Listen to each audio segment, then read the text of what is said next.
Muy buenos días con todos. Muchísimas gracias por participar en este webinar para Humana. Es un gusto poder preparar y presentarles temas de sumo interés hoy por hoy, ya que estamos en estas circunstancias sanitarias difíciles. En esta ocasión queremos presentar, tengo el honor y tengo el gusto de presentar como Humana y agradecer al doctor César Delgado por atender nuestro llamado y nuestra invitación.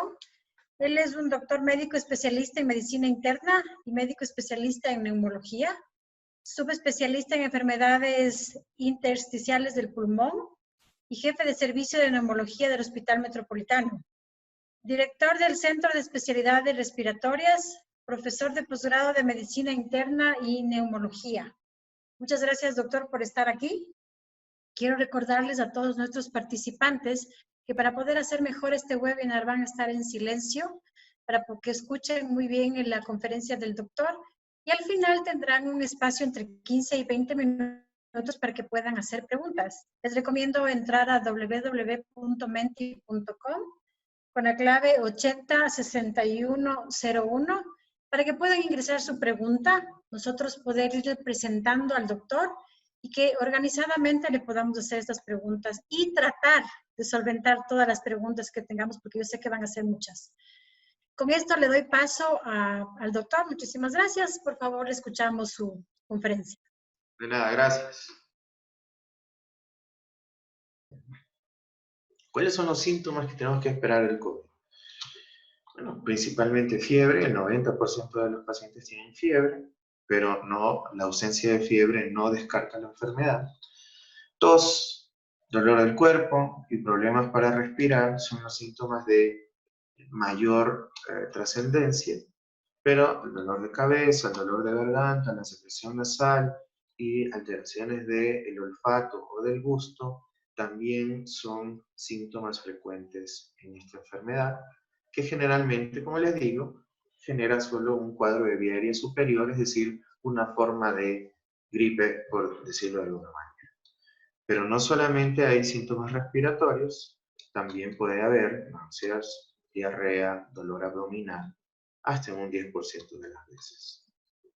Si una persona no se siente bien, solo no me siento bien, no estoy bien, ya es razón suficiente para llamar al médico. Y lo ideal, gracias a esta globalización de las comunicaciones, que a veces puede ser un doble sentido, hoy lo queremos aprovechar de buena manera y poder hacer un contacto con un médico por distintas formas y hacer algún tipo de tamizaje para que se pueda dirigir al paciente hacia una consulta presencial o hacia la llegada a la sala de emergencia. La mayoría de las personas que contraen el virus tienen síntomas leves. Cerca del 80% de las personas puede tener o un cuadro de vía aérea superior simple y común, dolor de garganta, fiebre en un par de días y pare de contar, o incluso pueden ser asintomáticos que no se dieron cuenta que llegaron a tener una infección del virus. Y evidentemente allí pasa esto, que solamente tenemos un cuadro de leve trascendencia, pero que aún así, pese a ser leve, podemos nosotros ser muy transmisores de la enfermedad. Y no porque en la gran mayoría de las personas la enfermedad es leve, no significa que el leve no pueda contagiar con la misma intensidad que una persona grave, y el problema es el contagio. Entonces la mayoría de las personas contraen la enfermedad tienen solo una enfermedad leve, y ahí ustedes ven en la foto una persona que ya con enfermedad leve solo necesita tratamiento de soporte, muchos líquidos, si le duele la cabeza algo para el dolor de la cabeza, si tiene fiebre algo para la fiebre, pero no están experimentando con medicinas que no están comprobados su beneficio, pero que sí que está comprobado que la potencialidad de efectos secundarios. La mayoría de estas personas que tienen enfermedad leve se pueden recuperar en casa. Eso es muy importante porque no necesitamos necesariamente acudir a la sala de emergencia o a las consultas médicas y aumentar la posibilidad de transmisión. Tales medidas de prevención están en el distanciamiento social, porque solo las gotitas llevan a 2 metros de distancia, y un lavado de manos con agua y jabón, que siempre es nuestra mejor opción. La segunda opción al agua y al jabón es el alcohol en gel. Recordemos que existen portadores asintomáticos. Y este es uno de los grandes problemas de este virus y por qué se difundió tan rápido y a través de todo el mundo. Porque el periodo de incubación entre que yo estoy pasando, estoy sano, está normal, pueden pasar hasta 15 días a que comience a desarrollar enfermedad, pero ya días antes, al inicio de los síntomas, ya tengo suficientes virus en mi vía respiratoria y ya puedo ser contagioso. Entonces no nos olvidemos del portador asintomático y que esa puede ser una de las principales vías de transmisión. Y los que estamos sanos, potencialmente en una pandemia, podemos ser también fuente de transmisión. De allí que el uso de medidas de protección, el aislamiento y el uso de máscaras ayudan a prevenir la difusión del virus. Por tanto, hay que quedarse en casa, hay que seguir las normas de las cuarentenas, hay que seguir los lineamientos de la institución sanitaria en este momento de cada cantón, de cada provincia, para en función del grado de difusión del virus poder ir retomando nuevamente nuestra vida hacia una economía. ¿Quiénes son las personas que tienen más riesgo? Primero, cualquier persona, de cualquier edad, de cualquier contexto médico, una persona joven, sin síntomas, sin enfermedades previas, etc., cualquier persona o un adulto mayor con enfermedades adicionales, cualquier persona puede desarrollar o una enfermedad leve o una enfermedad grave. Pero ¿quiénes son las personas que tienen más probabilidad de desarrollar una enfermedad grave? Mayores de 60 años, que pueden generalmente padecer otras enfermedades que llamamos comorbilidades, sobre todo afectaciones pulmonares crónicas como el EPOC, el tabaquismo, la diabetes, enfermedades cardiovasculares, historia de infarto de miocardio, hipertensión arterial, o personas con alteraciones del sistema inmunitario, ya sea gente que esté recibiendo quimioterapia, que reciba algún tipo de inmunosupresión por ese tipo, o personas que tienen, por otras circunstancias, toman inmunosupresores y que también tienen su sistema inmunológico deprimido, de tal manera que estas son las personas que tienen más probabilidad. Pero hemos visto muchos pacientes muy añosos, con muchas comorbilidades, con enfermedad leve, y gente joven, previamente sana, con complicaciones muy serias. Entonces no hay que confiarnos porque todos potencialmente pueden llegar a tener una enfermedad moderada o grave y lo importante es primero diagnosticar al paciente para generar el aislamiento respectivo y evitar contagios a otras personas y luego generar un sistema de vigilancia que puede ser solo con monitoreo de síntomas o con el control periódico de estudios de laboratorio para tratar de alguna manera de anticiparnos al desarrollo de una enfermedad más seria y poder hacer un tratamiento que, aunque no está comprobado, ya va orientado a tratar una fase complicada. Si me siento mal, ¿qué debo hacer? Bueno, principalmente guardar pautas de alarma.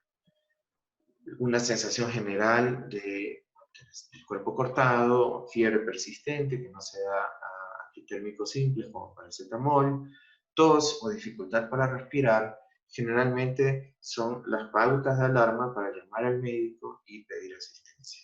Si tengo síntomas leves, debería autoaislarme y monitorizar los síntomas y también tener un contacto telefónico con un médico, pero no necesariamente debo ir a una consulta, no necesariamente debo ir a una sala de emergencia, pero sí que debo tener un seguimiento médico con cualquiera de los sistemas sanitarios con los que contamos para justamente poder hacer el cerco epidemiológico que necesitamos. Pero si tenemos estas pautas de alarma, cualquiera de ellos, pues hay que llamar al médico o llamar a los sistemas de asistencia. Si es que estoy enfermo, hay que usar una máscara, pueden ser cualquier tipo de máscara. Acá en esta fotografía ven al padre y al hijo con una máscara quirúrgica, pero cualquier máscara de tela puede servir, porque las gotas de flush, estas gotas que se eliminan máximo 2 metros de distancia, son gotas grandes que pueden quedar atrapadas en cualquier tipo de máscara y aunque no previenen al 100% la diseminación del virus, sin duda minimizan la capacidad de infección. Si nadie usa máscara, la probabilidad de contagio es altísima. Si la persona que es sospechosa no usa máscara, por más de que yo, que estoy sano, use máscara, también tengo altas probabilidades de contagio. Y si le ponemos una máscara a una persona sintomática, que solo debería salir de casa para ir al médico, ya comienza a bajar considerablemente la posibilidad de contagio.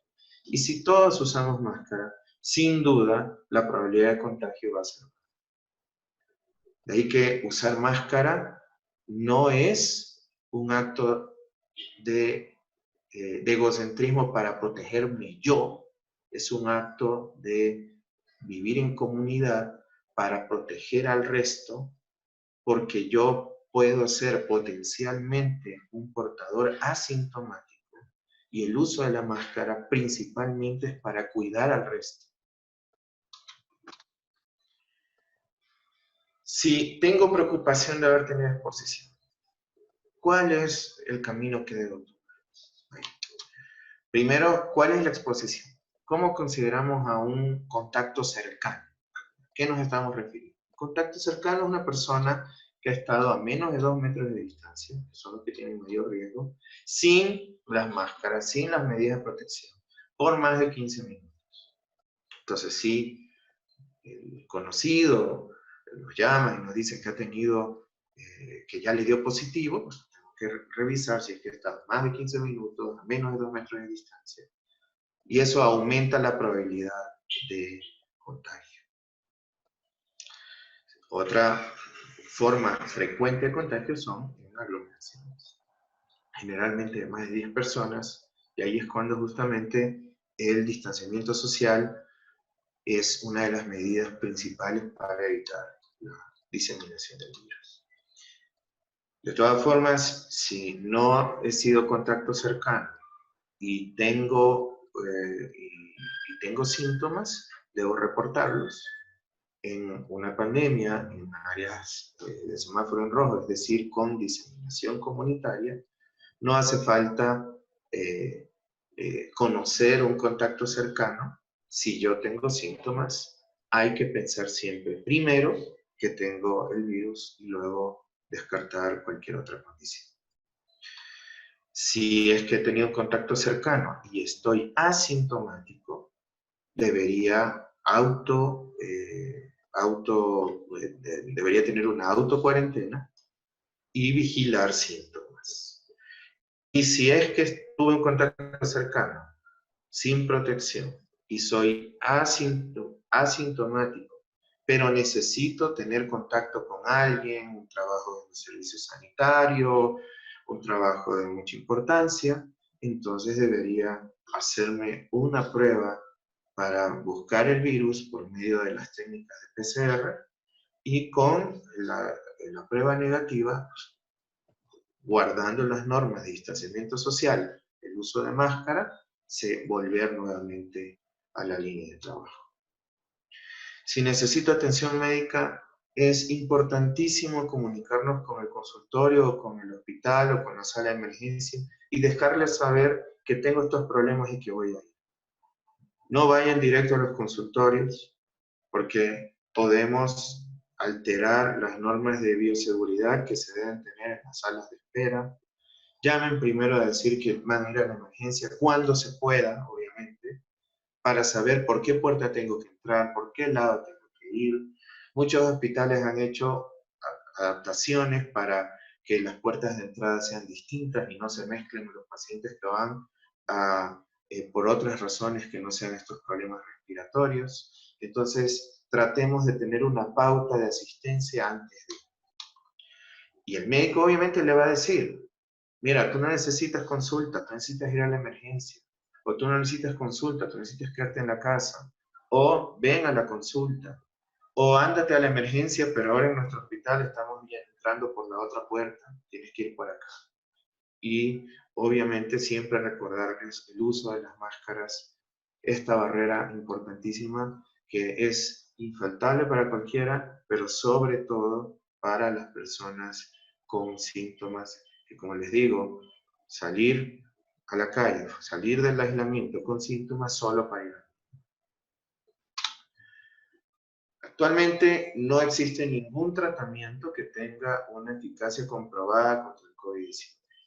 Esto es un tema importantísimo. Y esto lo traigo a colación porque debemos evitar la automedicación. Ya les dije que el 80% de los pacientes con COVID-19 tienen una enfermedad leve. Una enfermedad leve que no requiere tratamientos experimentales, que están llenos de efectos secundarios.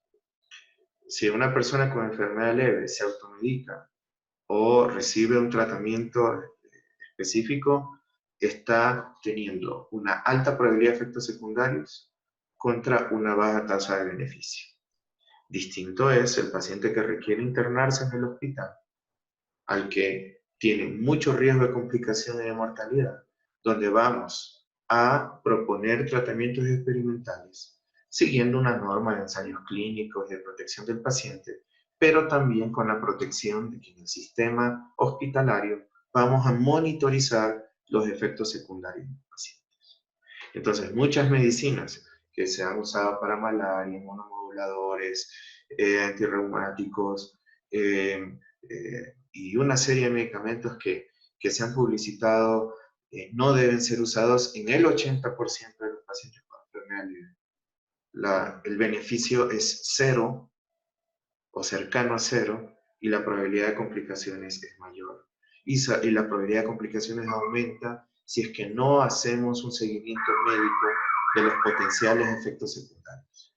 Distinto, nuevamente les digo, es el escenario del paciente que requiere internación, donde obviamente el beneficio potencial excede a los probables efectos secundarios, que dicho sea de paso estarán monitorizados en el ambiente hospitalario.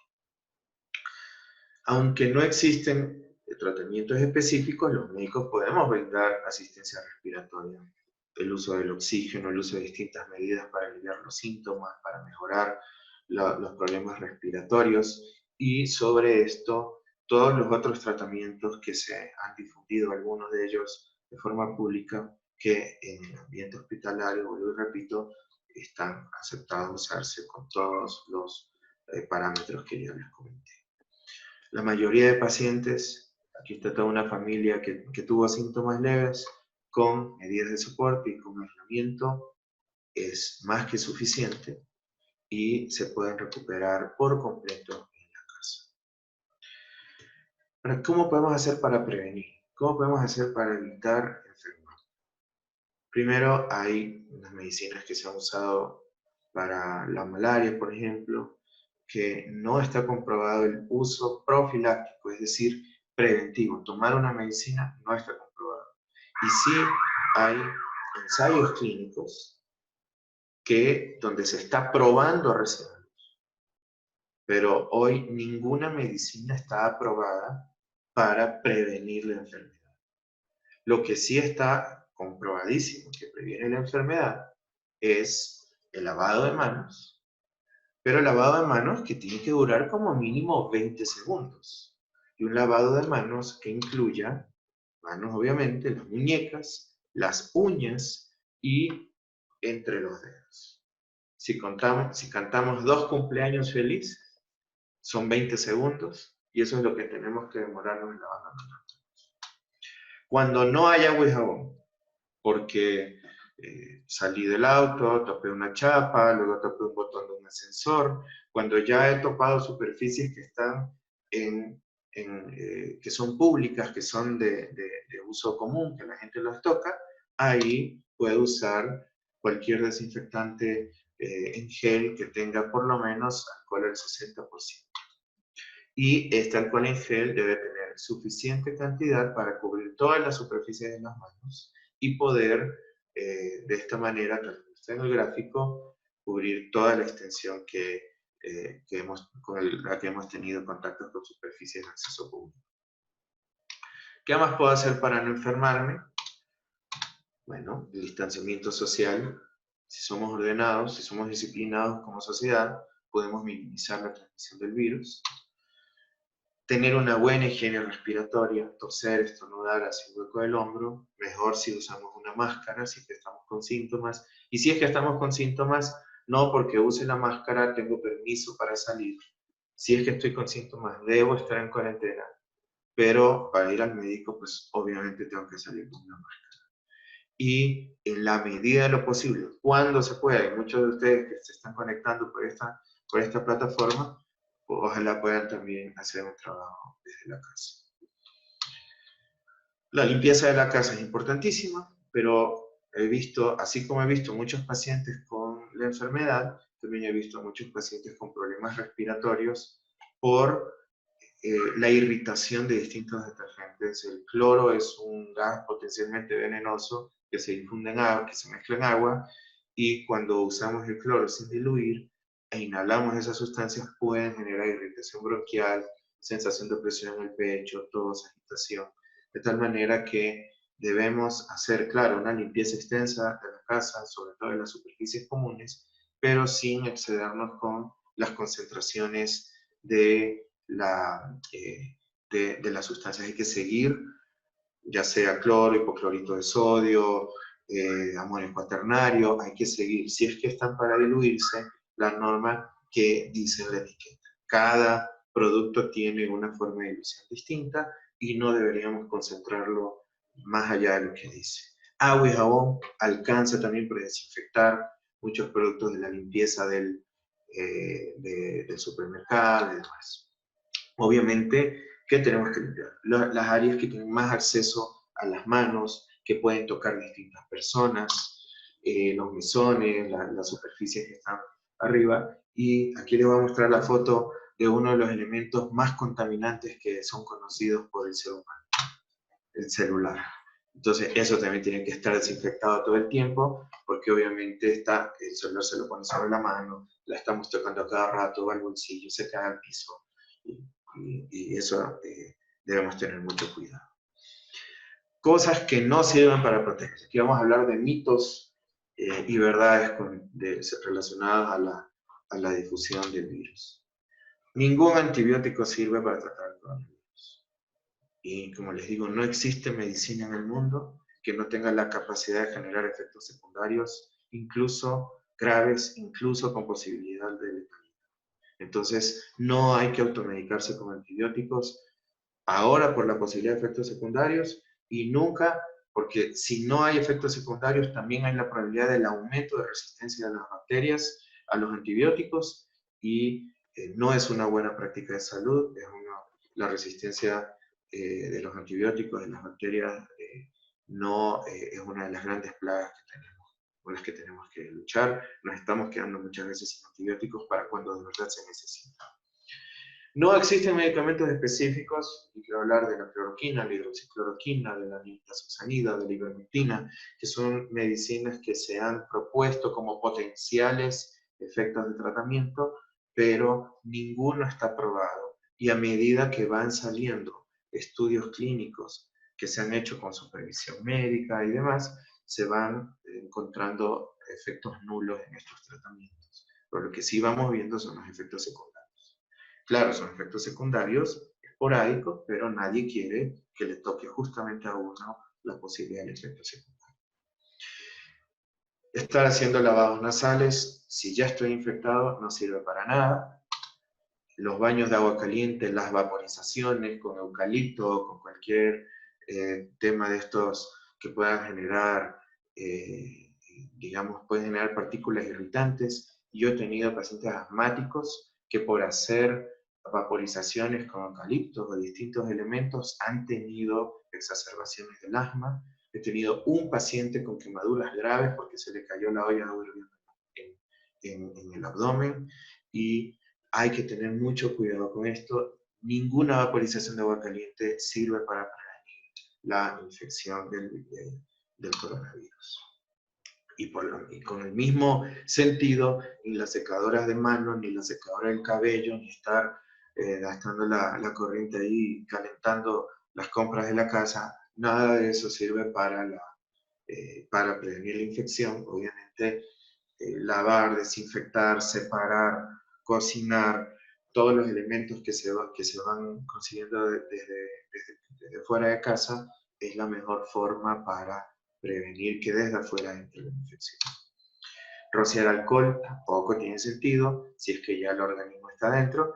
El alcohol debe ir a las manos y a nada más, y mejor que el alcohol es el agua y el jabón. Esto de estar sosteniendo la respiración, si alguien está tosiendo a 2 metros de distancia, no sirve, y después de sostener 10 segundos la respiración voy a hiperventilar y definitivamente no genera ningún tipo de prevención. Y ya nos hemos dado cuenta, a la gente que también nos está haciendo desde Guayaquil, que ni los extremos calores ni los extremos fríos son medidas de prevención o, digamos, sellos de seguridad para decir ya está con una temperatura X en el ambiente para salir con seguridad. Las vacunas no protegen contra el coronavirus. Las vacunas protegen para lo que están diseñadas. Si me pongo la vacuna de la influenza, me va a proteger contra la influenza. Si me pongo la vacuna del neumococo, me va a proteger contra el neumococo. Que son vacunas para tratar de prevenir infecciones respiratorias. Si bien la vacuna de la influenza o el neumococo no previene la infección por coronavirus, tampoco es mala práctica médica, y de hecho es una buena idea que los pacientes, sobre todo con riesgo de tener neumonía, mayores de 65 años, menores de 5 años, reciban todos sus esquemas de vacunas. Y los niños menores de 5 años, en esta época de pandemia, deben continuar con su esquema de vacunación, porque estemos viviendo una situación única en nuestra generación de una enfermedad tan diseminada, no significa que las otras enfermedades dejan de existir. Y ingerir alcohol pues, no previene el coronavirus, y el virus ya entró, y de hecho el exceso del alcohol puede traer riesgos y complicaciones. Pero recordemos también, primero, que cualquier persona es susceptible a tener la infección, y cualquier persona es susceptible a tener una infección moderada o grave, pero lógicamente los mayores de 60 años y con enfermedades adicionales pueden tener más chances de tener una enfermedad de importancia. Pero lo más importante es que incluso en todas las gamas de enfermedad te puedes recuperar y puedes seguir con una vida saludable. Las personas que han tenido enfermedades muy serias todavía no sabemos qué tipo de secuelas nos pueden dejar y qué tipo de limitación. Obviamente, alguien con una enfermedad leve seguro se recupera y seguro va a tener una vida sin complicaciones, y las personas que han estado en terapia intensiva, conectados a respiradores, todavía estamos observando a nivel mundial qué tanta cicatriz, qué tanta secuela nos puede dejar la enfermedad una vez que hemos sido recuperados. La información, como les hablaba al inicio de la charla, va cambiando, y nunca está de más seguir todas las directrices del sistema sanitario local, conectarnos a las páginas del Ministerio de Salud, y aquí les propongo también una dirección de la Organización Mundial de la Salud para estar siempre pendientes. Hace 3 meses decíamos las máscaras quirúrgicas solo para el personal sanitario. Hoy cambió la indicación. Hoy hablamos de máscaras de tela para todo el mundo. Y sí, tratemos de dejar las máscaras especiales para el personal sanitario, que son las que están en contacto cercano. Somos los que estamos en contacto cercano con pacientes a menos de 2 metros, porque nos toca estar allí, nos toca examinarlos, y necesitamos esa medida. Luego las otras máscaras, las de tela, son para los potenciales portadores asintomáticos, para prevenir que esa persona que está con su máscara pueda diseminar el virus. Muchísimas gracias por su atención, y más bien quiero pasar el resto del tiempo que tenemos para poder aclarar cualquier duda de lo que he dicho sobre cualquier situación de la enfermedad. No, muchísimas gracias a usted, doctor. Excelente intervención. Creo que todos tenemos muchísimas dudas y ha salido demasiada información en el mercado. Entonces es importante que tengamos claro qué es lo que funciona y qué es lo que no funciona. Quiero pedirles a todos, por favor, por Desde el teléfono pueden entrar a www.menti.com y poner la clave 806101 y hacer las preguntas, por favor, para que se puedan ir visualizando en la pantalla y el doctor nos pueda ayudar contestando. Tenemos la primera, doctor, dice, me preocupa cómo protejo a mis hijos de 6 y 9 años, ellos van a salir a jugar con sus amiguitos, a correr y juntarse, ¿sale? ¿Deben usar mascarilla, guantes, gafas? Bueno, un niño, aunque nos encantaría que salgan a jugar con sus amigos, por el momento no deben salir de la casa. Si hay una casa que pueda tener un jardín y algo privado, pues pueden obviamente salir y correr. El virus no es que está en el ambiente y no es que viene con el viento. Como les digo, el contagio es de persona a persona, pero no está recomendado que las visitas a la casa de los compañeritos y demás, y a medida que vamos bajando el semáforo, obviamente empezaremos al nuevo normal y con máscara y evitando aglomeraciones de más de 10 personas, pero por el momento esto de las visitas no está recomendado. Perfecto, gracias. Bueno, yo creo que en su charla súper interesante nos ha contestado, si bien no sabemos muchas cosas del COVID y tenemos que tener todavía temas de aislamiento, dice que qué podemos hacer preventivamente para fortalecernos y evitar el contagio o reducir sus impactos.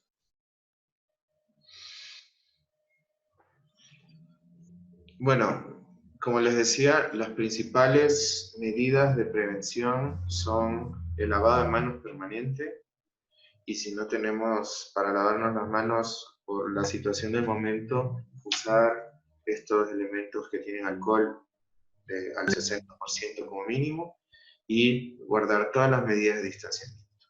No minimizar el hecho de que por estar asintomático puedo salir sin máscara, y usar la máscara de forma adecuada, es decir, cubriendo nariz y boca, cualquier máscara.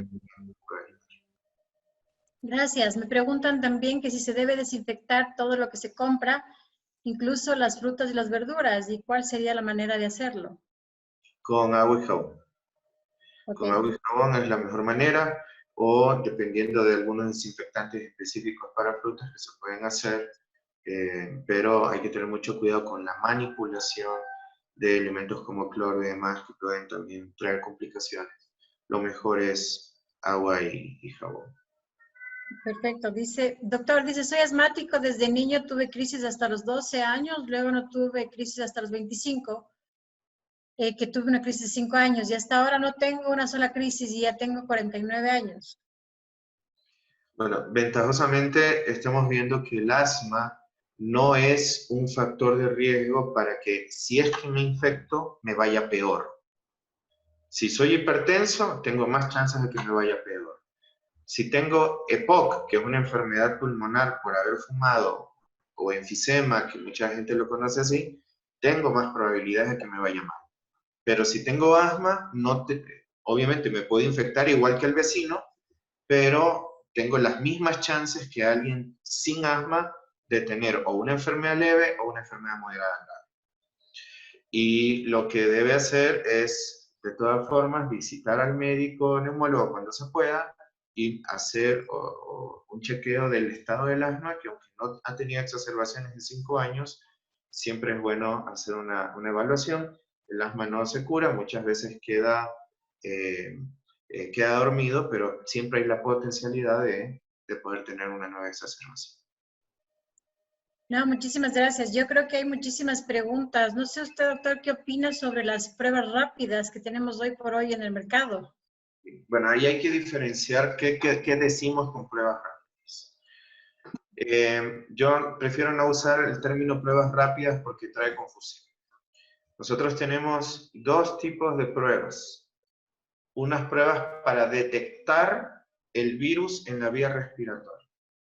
Si yo detecto el virus en la vía respiratoria, tengo la infección, ya sea asintomático, leve, moderado o grave. La técnica más fidedigna para detectar el virus es por medio, se llama PCR. Pero también hay pruebas rápidas que pueden detectar el virus en corto tiempo. ¿Okay? Entonces hay técnicas para detectar el virus, la PCR o PCR rápidas. Por otro lado, también hay pruebas para detectar los anticuerpos. El anticuerpo es una proteína que produce el organismo en respuesta al contacto con el virus. Entonces, cuando yo mido los anticuerpos, estoy viendo si es que he tenido contacto con el virus. Pero la presencia de anticuerpos puede dar distintas interpretaciones. Puede estar en relación a una infección reciente o incluso pueden estar presentes los anticuerpos en una infección, mejor dicho, ya superada la infección y más bien ser un sinónimo de que el organismo ya ha producido inmunidad contra el virus. Entonces, hay dos pruebas, una para detectar el virus, generalmente me dice si es que tengo una infección o si es que yo sigo siendo contagioso, y los anticuerpos que sirven para detectar si es que he tenido contacto con el virus, ya sea reciente o pasado. El problema de la prueba de anticuerpos es que muchas pruebas de anticuerpos son de baja sensibilidad, es decir, que pueden salir negativas aún teniendo los anticuerpos en la sangre. Y también hay que tener en cuenta que si tengo anticuerpos ya de fase de protección de inmunidad, no nos queda claro todavía si esa inmunidad es duradera o si esa inmunidad verdaderamente me protege contra nuevas infecciones de este mismo virus. Perfecto, gracias, doctor. Dice que manifestó que si tiene fiebre tome paracetamol. ¿Qué pasa si la persona es alérgica a ese medicamento? ¿Se puede tomar ibuprofeno? Se puede tomar ibuprofeno, pero bajo vigilancia médica y sobre todo viendo si es que es hipertenso, si es que tiene otro tipo de manifestaciones que puedan también contraindicar al ibuprofeno. Incluso la toma del ibuprofeno debería ser vigilada por un médico y vuelvo a insistir en evitar la automedicación. Perfecto, muy importante. ¿Cuál es la efectividad de una máscara de tela o de las máscaras que están en el mercado? ¿Son efectivas las mascarillas lavables, reutilizables?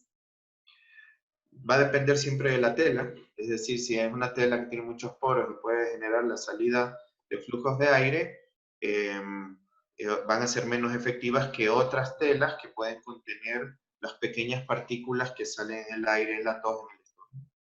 Pero las gotas de flush, que son estas que les digo, que viajan no más de 2 metros, son gotas gruesas que suelen quedarse en la tela.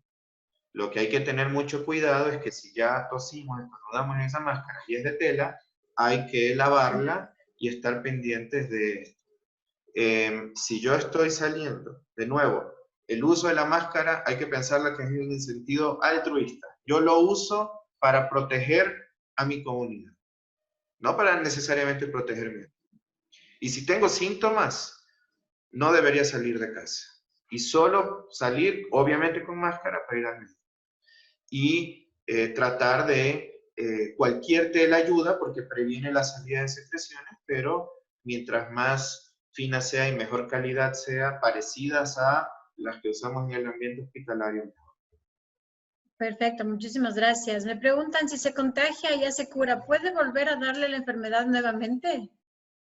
Eso es lo que les decía, cuando uno se cura ya desarrolla anticuerpos especiales que generalmente producen cierto nivel de protección. Y esto pasa con todas las enfermedades infecciosas. Uno desarrolla anticuerpos contra todos los virus, bacterias, parásitos y demás. Lo que no sabemos todavía es cuánto esos niveles de anticuerpos nos protegen y cuánto tiempo nos pueden proteger. Por tanto, si yo ya me curo, debo igual usar máscara para evitar una reinfección. Como les decía, la principal utilidad de la máscara es evitar que yo, siendo potencial portador asintomático, le pase el virus a alguien, pero también el uso de la máscara sin duda me protege.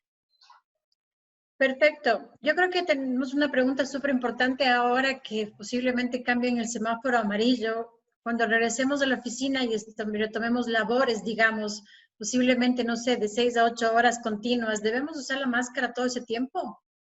Todo depende del tipo de máscara. Si son máscaras de tela, es mejor hacer un cambio a las 4 horas y sobre todo asegurarnos que la máscara no se nos ensucie.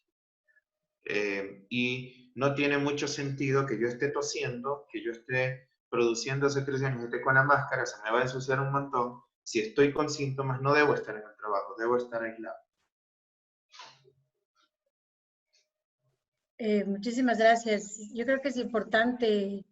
También preguntan si es que hay personas asmáticas, ¿ellos pueden desarrollar anticuerpos? Todos podemos desarrollar anticuerpos. Los que menos, desarrollar anticuerpos es bueno porque de alguna manera genera una inmunidad contra el virus. Todavía no sabemos qué tan efectiva es. Las personas que tienen menos chance de desarrollar anticuerpos son las personas que están inmunosuprimidas, recibiendo quimioterapia, recibiendo inmunosupresores, porque justamente las medicinas evitan que se formen anticuerpos. Pero todas las personas con asma, con cualquier enfermedad de base no inmunosupresión, vamos a desarrollar anticuerpos si es que tenemos contacto con el virus. Gracias. Me preguntan si es que debemos usar mascarilla en el interior de los vehículos particulares. Si hay otra persona con nosotros, sí. Sí, ok, perfecto. Sí he tenido síntomas de COVID, pero nunca acudí a ningún centro médico. Mi jefe justificó faltas, pero ahora quiere, para poder volverme, a una prueba para saber que no estoy contagiado. ¿Qué puedo hacer? Lamentablemente, los altos costos me impiden. Allí posiblemente nos sirva mucho más el anticuerpo que hacer la PCR. Porque como les decía, hacer la PCR, que es por hisopado, es la detección del virus. Si yo quiero saber si hace un mes atrás esa fiebre que me duró un día fue por COVID, ahí sí debería hacerme los anticuerpos. Pero sí, hay que tener dos consideraciones. Que aunque salgan negativos, puede ser un falso negativo. Es decir, si la prueba me sale negativa, puede ser que aún así sí tuve. Si sale positiva, casi que seguro que sí tuve. Y la otra consideración es que así yo tenga los anticuerpos que me hablen de una infección pasada, aún así debo, si es que me reincorporo al trabajo, igual mantener las medidas de distanciamiento social para evitar recontagios. Ok, perfecto. Me preguntan sobre todo para pacientes asmáticos si el uso de mascarilla genera algún problema en el cuerpo. No si son, a ver, si es que uno justamente tiene alergia al algodón y la tela es de algodón, evidentemente habrá que usar algún material sintético. Allí hay que tener claro cuáles son los alergenos con los que yo generalmente reacciono. Pero la mayoría de telas sintéticas que se usan en máscaras alcanzan perfecto. No, muchas gracias. Yo creo que todos están desesperados por salir y veo algunos deportistas que preguntan que es recomendable utilizar mascarillas cuando se va en bicicleta o posiblemente para transportarse a la oficina. ¿Qué distancia se alcanza si estornuda en ese transporte? Bueno, posiblemente si anda en bicicleta incluso regresa donde uno por el flujo de aire, ¿no? Pero en un ambiente donde no hay viento, las gotas de flush llegan hasta 2 metros y dependiendo de la corriente del viento, pues pueden llegar un poco más. Es mejor siempre usar máscara si estamos fuera de un ambiente contenido. ¿Ya? Ok, perfecto. O sea, me dicen que tener contacto por 3 o 5 minutos con personas contagiadas, asintomáticas, que no usaban mascarilla, ¿existe riesgo de contagio? Pese a que yo sí usaba mi mascarilla a distancia 1 metro. No, a ver, si yo, todo es riesgo de contagio. Pero ¿cuál es la menor probabilidad de contagio? Menos de 15 minutos y más de 2 metros de distancia y máscara. Eso es minimizar en lo que se pueda el contagio. Luego, cualquier forma también puede tener contagio, pero la idea es minimizar. Si todo el mundo usara máscara, igual hay una probabilidad de contagio, pero con estas medidas la bajamos lo que más se puede. No, gracias. También preguntan si el hospital está albergando pacientes de COVID. Claro, tienen ya dos áreas completamente diferentes para los pacientes, Claro, en el pacientes hospital COVID y pacientes normales, ¿no es cierto? nosotros tenemos la ventaja de tener dos edificios separados de 200 metros y separados de una avenida de 4 carriles. Y obviamente los pacientes que son positivos o altamente sospechosos van al área de aislamiento, y los pacientes que se internan al hospital para cualquier situación no respiratoria, procedimientos programados, me invento, infarto del corazón, en fin, van a un área, al edificio de siempre del hospital, y con esto, gracias a Dios, hemos podido tener contenida la enfermedad y poder trabajar de forma rutinaria en el hospital normal. Ah, perfecto, muchísimas gracias. Es importante las medidas que han tomado. Sí. Dicen si es que es posible, es factible, perdón, el uso de la aspirina y acitromicina ante una fuerte fiebre y escalofrío. ¿Qué medicamento es más recomendable? La citromicina es un antibiótico, ya les dije que ningún tipo de antibiótico previene para el virus. Pese a ser la citromicina un antibiótico, se ha demostrado in vitro, en caja de Petri, que tiene algo de efecto antiviral. Pero ya después de 5 meses de tratar de conocer este virus, ya nos hemos dado cuenta que la citromicina no suma para el control del virus. Es un antibiótico que debe evitarse la automedicación porque puede dar efectos secundarios cardíacos. Si se potencian con otras medicinas como la cloroquina, todavía los efectos cardíacos pueden ser peores, y aumenta la probabilidad de que luego las bacterias se hagan resistentes a la acitromicina. Entonces, para COVID yo no recomiendo en lo absoluto la acitromicina, y la aspirina, que es un antiinflamatorio, no es la mejor medida para bajar la fiebre si es que la tengo, en ese caso el paracetamol, pero vuelvo y repito, así sea el paracetamol, no debería ser automedicado, porque si estoy con fiebre puedo tomarme, pero llamar al médico y decir, mira, me tomé esto, ¿qué más puedo hacer? No, muchísimas gracias, doctor. Y creo que todos tenemos una consulta antes de regresar, digamos, a la nueva normalidad de trabajo. ¿Cuáles son las personas de alto riesgo que usted cree que no deberían regresar todavía? Me hablan de personas asmáticas, pueden ser personas embarazadas, con problemas cardíacos. ¿Qué nos recomienda usted? Bueno, ya se ha demostrado que los mayores de 60 años con enfermedades coexistentes, sobre todo las cardiovasculares, historia, enfermedad de infartos, hipertensos, gente con EPOC, fumadores, diabéticos, inmunosuprimidos, son los que tienen más probabilidad de que si se contagian, desarrollen una enfermedad más grave. Es decir, todos nos podemos contagiar, pero este grupo de personas, en caso de que se contagien, tienen más chance de ir a una enfermedad moderada o grave que de ir a una enfermedad. Luego, los asmáticos y las mujeres embarazadas tienen igual probabilidad de contagio, igual probabilidad de ir o al leve o al moderado o grave que la población general. Pero obviamente no queremos que nadie se contagie. Entonces, cualquier persona, todas las personas tienen que guardar las medidas de prevención. No, muchísimas gracias. Me dicen que cuál debería ser el manejo de aislamiento en partidos de fútbol cuando se abran los entrenamientos y partidos. Bueno, en los países que ya aplanaron la curva, como Corea del Sur y Alemania, ustedes seguro habrán visto en las noticias que están jugando con estadios vacíos.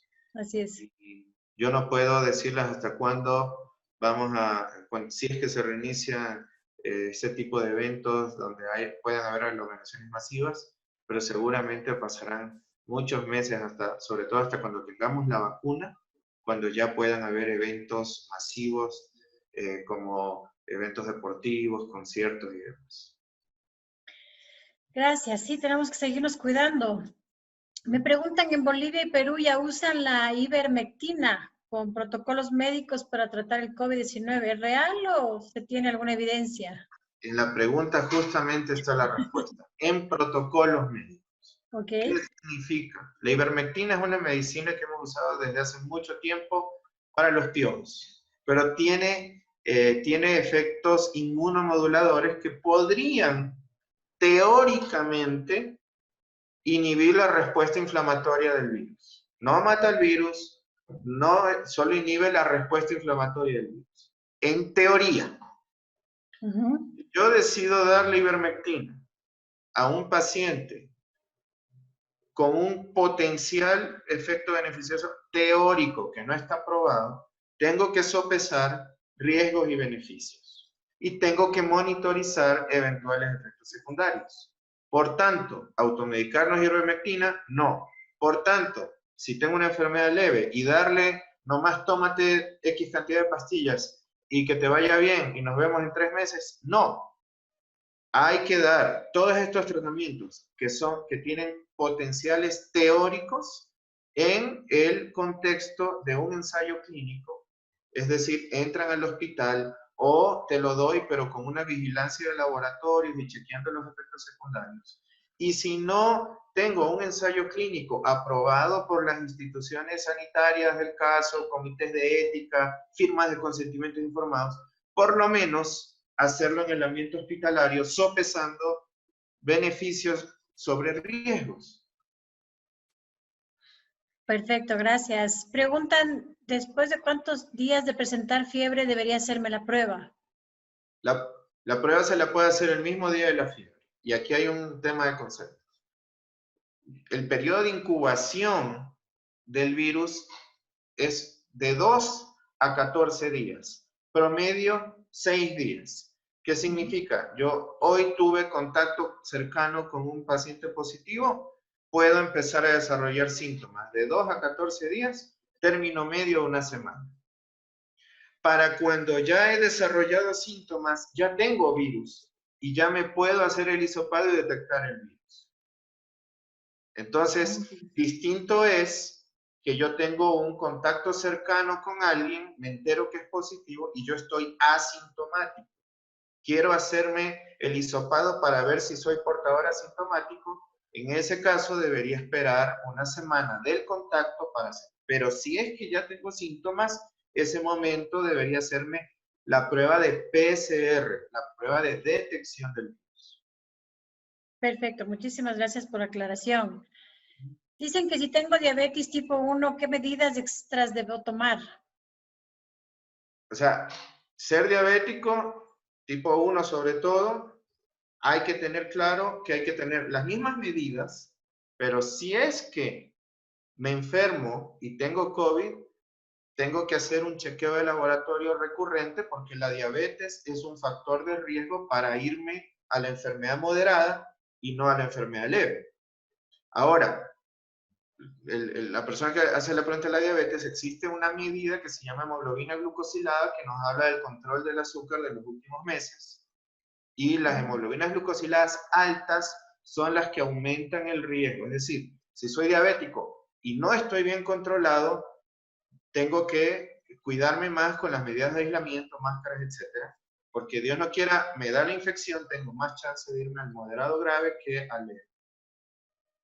Perfecto, doctor, muchísimas gracias. Preguntan, dice, soy una mamá de un bebé de 1 año y en diciembre del 2018 le dio influenza y desde ahí le hicieron un examen porque se enfermaba mucho y le diagnosticaron inmunodeficiencia IG. Y obviamente creo que teme por su bebé. Bueno, ese bebito tiene más probabilidades de que si es que se infecta, desarrolle una enfermedad moderada o grave. Ventajosamente, los niños en general tienen menos probabilidad de desarrollar enfermedad moderada grave que los adultos.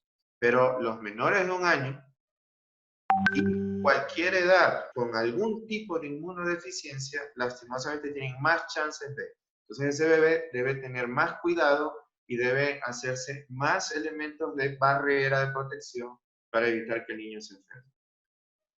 Y si es que eso pasa, obviamente debe tener un seguimiento muy cercano con el pediatra para evitar que pase esto. Nosotros detectamos el virus con el hisopado, pero eso solo me dice que está el virus. Igual, en un leve, un moderado o un grave. Si yo hago pruebas de sangre, puedo comenzar a entender si ese virus me está creando una enfermedad leve o una enfermedad moderada o grave. Entonces, la detección del virus me dice que tengo el COVID. Y un montón de pruebas me pueden ayudar a entender si es que es enfermedad leve o enfermedad moderada grave y de alguna manera anticiparme a complicaciones. Entonces, cualquier persona de riesgo, niños menores de 1 año con inmunosupresión, gente mayor de 60 años con infarto, hipertenso, diabético, que Dios no quiera se infecten, deben tener esos seguimientos de exámenes de sangre para estar seguros o anticiparnos que la cosa no se ponga grave.